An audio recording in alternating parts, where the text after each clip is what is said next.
میں تو اپنے دوستوں کو کہا کرتا ہوں کہ جب بچوں کو خرچی کے پیسے دیں تو اس وقت ہی ان کو تھوڑے سے زیادہ دیں اور ان کو کہیں کہ یہ کسی اپنے کمزور دوست کو دینا، راستے کے اندر کوئی سائل ہوا تو اس کو دینا، اور وہ بھی ان کی عزت نفس کا خیال رکھتے ہوئے۔ یہ جو نمائش کا جذبہ پیدا ہو گیا اور یہ جو سیلفی کا زمانہ آیا، اور اس نے تو رہی صحیح کسر ہی نکال دی۔ وہ کسی زمانے میں کہتے تھے نیکی کر دریا میں ڈال، اور پھر وہ زمانہ آیا کہ نیکی کر اخبار میں ڈال، اور اب ہے نیکی کر فیس بک پہ ڈال۔ اب تو وہ تقوی، وہ جو للہیت، وہ تو ختم ہی ہوتی چلی جا رہی ہے۔ آج کل وہ اجتماعی شادیوں کا ایک رواج پیدا ہوا۔ ایک دفعہ مجبور ہو کے مجھے کہیں جانا بھی پڑا، تو وہ میرا پہلا اور آخری موقع تھا۔ تو میں نے وہاں کہا کہ آپ نے مجھے جس مقصد کے لیے بلایا ہے، میں اچھائی کے کاموں کی تحسین کرتا ہوں، لیکن یہ منظر آپ کا مجھے اچھا اس لیے نہیں لگا کہ زندگی میں 3 مرحلے ہر شخص پہ آتے ہیں جب وہ مہمان خصوصی ہوتا ہے۔ جب وہ پیدا ہوتا ہے، کالا کلوٹا بھی کیوں نہ ہو، سارے اسے دیکھنے آتے ہیں۔ جب وہ عروسی کا جوڑا پہنتا ہے، چاہے مرد ہے چاہے عورت، تو اس وقت بھی سارے لوگوں کی نگاہ کا مرکز ہوتا ہے۔ اور تیسرا، جب سفید کفن اوڑھ کے آخری منزل کی طرف چلتا ہے تو سارا شہر کہتا ہے چلو اس کا منہ دیکھائیں۔ بلکہ اس کا یہ پروٹوکول ہے کہ امام کعبہ بھی ہو تو وہ پیچھے کھڑا ہوگا، اس کے جنازے کو آگے رکھا جائے گا۔ یہ اس کا اعزاز ہے، یہ اس کی تکریم ہے۔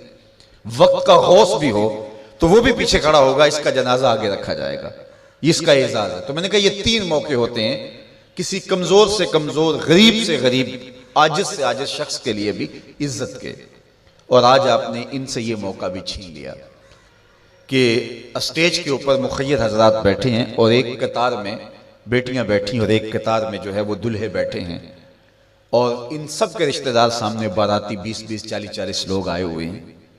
تو ان سب کی غربت کا ہم عملاً مذاق اڑا رہے ہیں۔ آج یہاں میں کسی کے چہرے کے اوپر خوشی نہیں دیکھ رہا، اگر مسکراہٹ ہے تو وہ مصنوعی مسکراہٹ ہے۔ کاش کہ ان کے ماں باپ کے گھروں میں جا کر کے تنہائی کے اندر ان کی مدد کرتے، اور یہ بیٹیاں اپنے گھر سے نکلتی اور ماجرا ہوتا۔ اب ان کی غربت کا گواہ آپ نے کتنے لوگوں کو بنایا، اور صرف اپنے اشتہار کے لیے۔ تو یہ مزاج پیدا کریں، عزت نفس نہ کسی کی مجروح ہونے دیں۔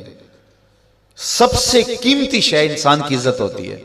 کبھی آپ نے دیکھا ہو بارش پڑی ہو اور کیچڑ ہو اور کوئی بندہ پھسل کے گر جائے تو وہ بعد میں دیکھتا ہے کہ مجھے چوٹ آئی ہے کہ نہیں، پہلے یہ دیکھتا مجھے کسی نے دیکھا تو نہیں۔ اس کا مطلب یہ ہے اس کو اپنی جان سے عزیز اپنی عزت ہے۔ تو مت کسی کی عزت پہ انگلی اٹھائیں، مت کسی کی تذلیل کا سبب بنے، مت کسی کی رسوائی کا ذریعہ بنے۔ لوگوں کو عزت دیں۔ جب تک غلامی موجود رہی، حضور نے فرمایا کہ جو خود کھاتے اسے کھلاؤ، جو خود پہنتے اسے پہناؤ۔ وہ تمہارے بھائی لگتے ہیں، ان کے ساتھ حسن سلوک کرو۔ جبکہ وہ آقا کا جوتا بغیر اذن کے چھو لیتے تھے تو آقا اس پہ بھی کوڑے مارتا تھا، لیکن میرے حضور علیہ السلام معراج سے واپس پلٹتے اور کہا بلال تو کون سا نیک عمل کرتا ہے، میں نے جنت میں تیرے قدموں کی آہٹ سنی ہے۔ کیا خیال ہے ایسے ایک جملے نے دور غلامی کی ساری تھکن اتارنے دی ہوگی، اور غلام فرش اٹھ کے فراز عرش پہ نہیں پہنچ گیا ہوگا؟ یہ عزت دی ہے۔ علامہ اقبال علیہ رحمہ نے وہ جو ابو جہل کا کعبے کے پردے کو پکڑ کے زاروں کے تار رونا ہے اور حضور کے خلاف رب سے شکایت کرنا ہے، وہ لکھا ہے۔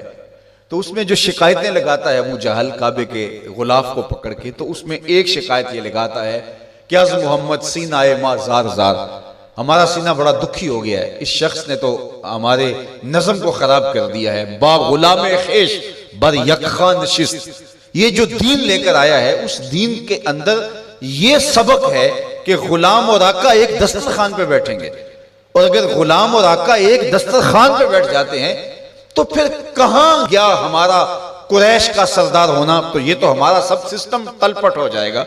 لیکن میرے حضور یہ دین لے کر آئے تھے، انسان کی بنیادی عزت کو بحال کرنا تھا۔